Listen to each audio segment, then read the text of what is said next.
कार्तिक महिन्याची सुरुवात झाली आहे.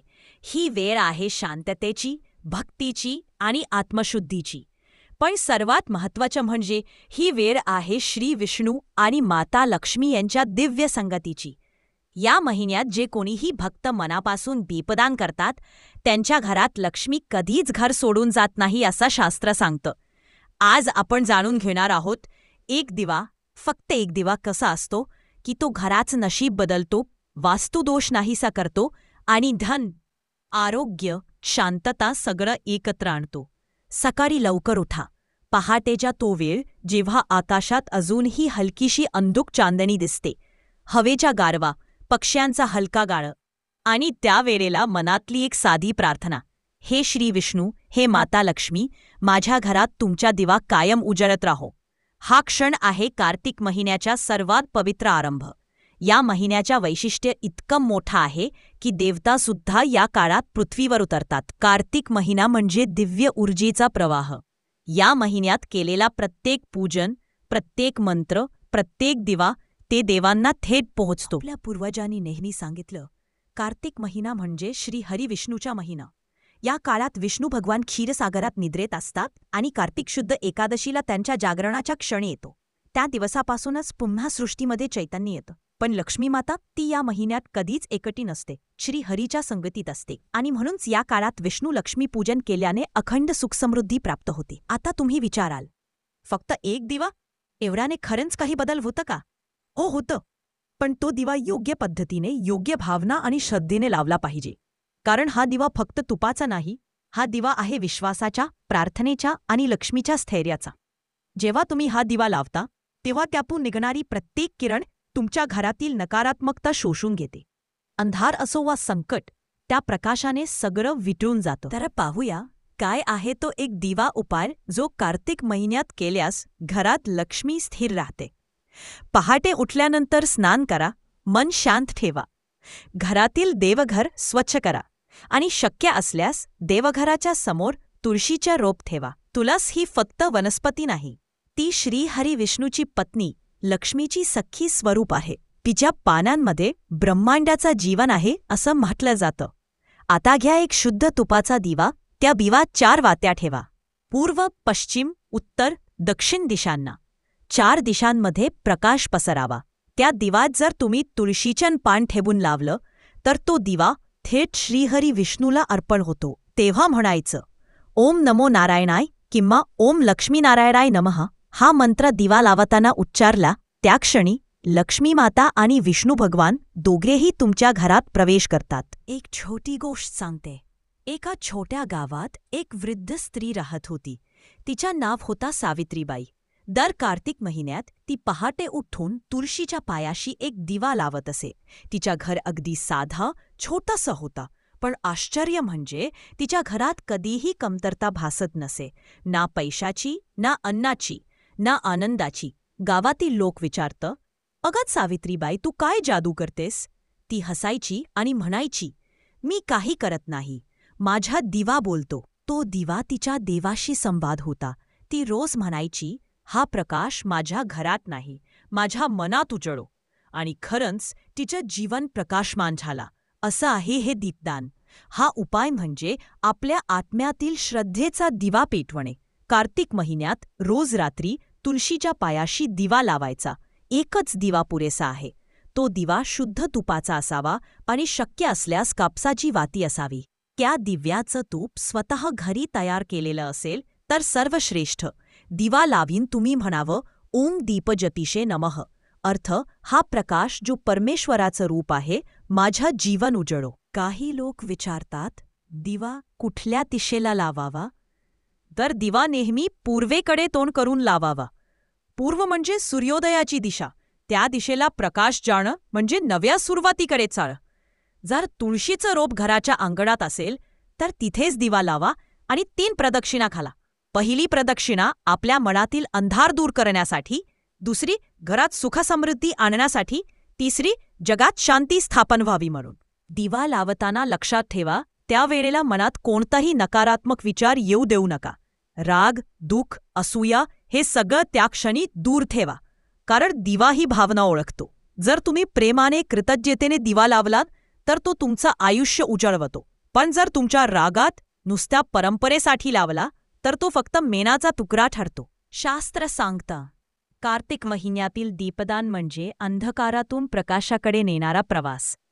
या महिन्यात केलेला दिवापूजन 7 जन्मांच्या पुण्याच्या बरोबर फल देतं. हेच कारण आहे की आपल्या आज्याबाई दिवाळी संपल्यावरही तुळशीपाशी दिवा लावणं थांबवत नसतं. त्यांना माहीत होतं, दिव्याचा प्रकाश हा देवत्वाचा प्रतीक आहे. जोवर दिवा पेटलेला आहे तोवर घरात लक्ष्मी राहते. एक गूढ गोष्ट आहे या दिव्याशी जोडलेली. जेव्हा दिवाचा तूप चढतं तेव्हा त्यातून अदृश्य सकारात्मक स्पंदनं बाहेर पडतात. ती स्पंदनं घराच्या भिंतींना, वस्तूंना, अगदी तुमच्या मनालाही शुद्ध करतात. यामुळे वाद कमी होतात, पैसा टिकतो आणि घरात शांतता वाढते. कार्तिक महिन्यातील ही नैसर्गिक ऊर्जेची लाटच आहे. या काळात चंद्र आणि सूर्य दोघांचे किरण पृथ्वीवर समरस होतात आणि म्हणूनच दिवा त्या ऊर्जेचा वाहक बनतो. कधी लक्ष दिलंय का? दिवा लावताना जो प्रकाश निर्माण होतो तो फक्त घर उजळत नाही, तो आपल्या मनालाही उजळतो. त्या प्रकाशात एक शांतता असते, एक स्थैर्य असतं. त्या क्षणी तुम्ही जे इच्छाल ते विश्व ऐकतं. म्हणून दिवा लावताना मनात इच्छा मांडा, पण स्वार्थाने नाही, श्रद्धेने. म्हणा, हे देवा, माझ्या नाही तर सर्वांचं भलं होऊ दे. ही भावना लक्ष्मीला अतिशय प्रिय आहे.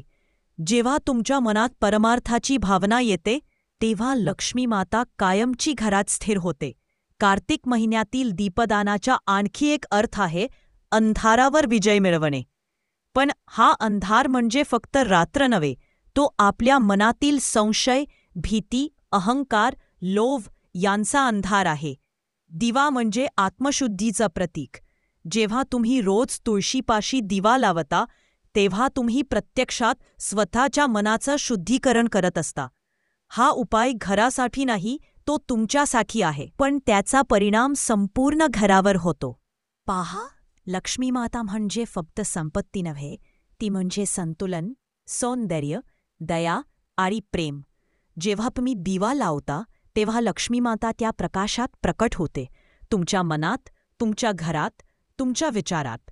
त्या प्रकाशात जर तुम्ही श्रीहरीचं नाव घेतलं तर विष्णू भगवान त्या दिव्यात स्थिर होतात. आणि जेव्हा लक्ष्मी आणि विष्णू दोघे एकत्र असतात तेव्हा त्या घराचं भाग्य कायम चमकतं. प्रत्येक दिव्याच्या ज्वालेत 4 तत्व असतात: अग्नी, वायू, जल आणि पृथ्वी. जेव्हा तुम्ही दिवा पेटवता तेव्हा ही 4ही तत्व संतुलित होतात. म्हणून दिवा हा फक्त धार्मिक क्रिया नाही, तो एक एनर्जी बॅलन्सिंग प्रोसेस आहे. हा उपाय रोज रात्री करायचा. पहाटे तुळशीपाशी दिवा लावा आणि रात्री झोपण्यापूर्वी देवघरात छोटा दिवा पेटवा. दोन्ही दिवे मिळून एक ऊर्जा चक्र तयार करतात. यामुळे घरातील नकारात्मकता संपूर्णपणे नाहीशी होते. कधीकधी लोक म्हणतात, माझ्या घरात पैसा येतो पण टिकत नाही. त्यावर लक्ष्मीपूजनापेक्षा दीपपूजन अधिक प्रभावी ठरतं. कारण पैसा टिकवण्यासाठी प्रकाशाची ऊर्जा हवी असते, दिवा तो पण. म्हणून दररोज दिवा लावा, पण त्या दिवाजवळ एक नाणं ठेवा. त्या नाण्यावर लक्ष्मीचं नाव घ्या. कधी ते नाणं खर्च करू नका, ते तुमचं भाग्य नाणं बनेल. आता पुढे पाहूया, हा दीपदान उपाय आणखी प्रभावी कसा बनवता येईल. कार्तिक महिन्यात प्रत्येक दिवसाला एक विशेष ऊर्जा असते. प्रत्येक दिवस विष्णू भगवंताच्या वेगळ्या स्वरूपाशी जोडलेला आहे. जर तुम्ही दिवा लावताना त्या दिवसाच्या देवतेला स्मरलं तर दिव्याच्या फळ अनेक पटीने वाढतं. उदाहरणार्थ, सोमवारी दिवा लावताना म्हणा, ओम मंगळाय नमः. मंगळवारी ओम बुद्धाय नमः. बुधवारी ओम बुद्धाय नमः. गुरुवारी बृहस्पतये नमः. शुक्रवारी शुक्राय. शनिवारी ओम शनैश्चराय नमः. रविवारी ओम सूर्याय नमः. हे मंत्र जरी लहान वाटले तरी दिव्याला ग्रहबल देतात. म्हणजे ज्याच्या ग्रहांमध्ये दोष आहेत त्या व्यक्तीचा दोष हळूहळू शांत होतो. दिवा लावण्याची वेळसुद्धा महत्त्वाची आहे. संध्याकाळी सूर्यास्तानंतर पहिला दिवा लावावा. त्या वेळेला सूर्याची किरणं मावळत असतात आणि चंद्रप्रकाश उगवत असतो. ही वेळ अंधार आणि प्रकाश यांच्या मधली असते. यालाच संध्याकाळी दीपदान काळ म्हणतात. या क्षणी केलेलं दीपदान म्हणजे तुम्ही आपल्या आयुष्याच्या अंधारात प्रकाश आणत आहात असं मानलं जातं. म्हणजे शक्य असल्यास दररोज सूर्यास्तानंतर दिवा लावावा. आता अनेकांना प्रश्न पडतो, दिवा तुळशीपाशी लावावा का देवघरात? शास्त्र सांगतं दोन्हीकडे लावा, पण वेगवेगळ्या उद्देशाने. तुळशीपाशी लावलेला दिवा म्हणजे लक्ष्मीला स्थिर करण्याचा उपाय. देवघरातील दिवा म्हणजे विष्णूच्या कृपेचं प्रतीक. या दोन्ही दिव्यांचा प्रकाश जेव्हा एकत्र येतो तेव्हा घरात धनसंचय, आरोग्य आणि आनंद तिन्ही वाढतात. एका प्रसंगी एक ऋषी म्हणाले होते, दीपदान म्हणजे देवाला दाखवलेला मार्ग नाही, तर स्वतःच्या आत्माला दाखवलेला प्रकाश आहे. याचा अर्थ असं की दिवा लावताना तुम्ही देवाला प्रकाश दाखवत नाही, तुम्ही स्वतःच्या अंतरंगाला जागं करत आहात. आणि जेव्हा मन जागं होतं तेव्हा लक्ष्मी आपोआप स्थिर होते. आता थोडा लक्ष्मीपूजनाच्या दृष्टिकोनातून पाहूया. लक्ष्मी माता कुठे राहते हे माहीत आहे का? ती नेहमी राहते तिथे जिथे स्वच्छता, सुगंध आणि श्रद्धा असते. म्हणून कार्तिक महिन्यात घर स्वच्छ ठेवणं अत्यावश्यक आहे. दररोज देवघरातील धूळ झटकून ताजा फूल ठेवा. दिवा लावल्यानंतर थोडा गंध, हळद, कुंकू अर्पण करा. त्या क्षणी तुम्ही म्हणू शकता, श्रीं ह्रीं क्लीं महालक्ष्म्यै नमः. हा मंत्र लक्ष्मीच्या ऊर्जेला जागं करतो. ती ऊर्जा दिव्यात सामावते आणि घरभर पसरते. शेवटी लक्षात ठेवा, आपण दिवा लावतो कारण आपण प्रकाशावर विश्वास ठेवतो. आणि जिथे विश्वास आहे तिथे लक्ष्मी कधीच घर सोडून जात नाही. म्हणून या कार्तिक महिन्यात रोज तो एक दिवा लावा. मनापासून, प्रेमाने आणि निस्वार्थ भावनेने. दिवा तुमचं आयुष्य बदलून टाकेल. लक्ष्मी माता स्वतः म्हणेल, हे घर माझं आहे, मी कधीच इथून जाणार नाही. हा प्रकाश तुमचं आयुष्य उजळो, तुमचं मन शांत होवो आणि तुमच्या घरात लक्ष्मी मातेचे आशीर्वाद कायम राहो. जय लक्ष्मी नारायण, जय कार्तिक दीपदान.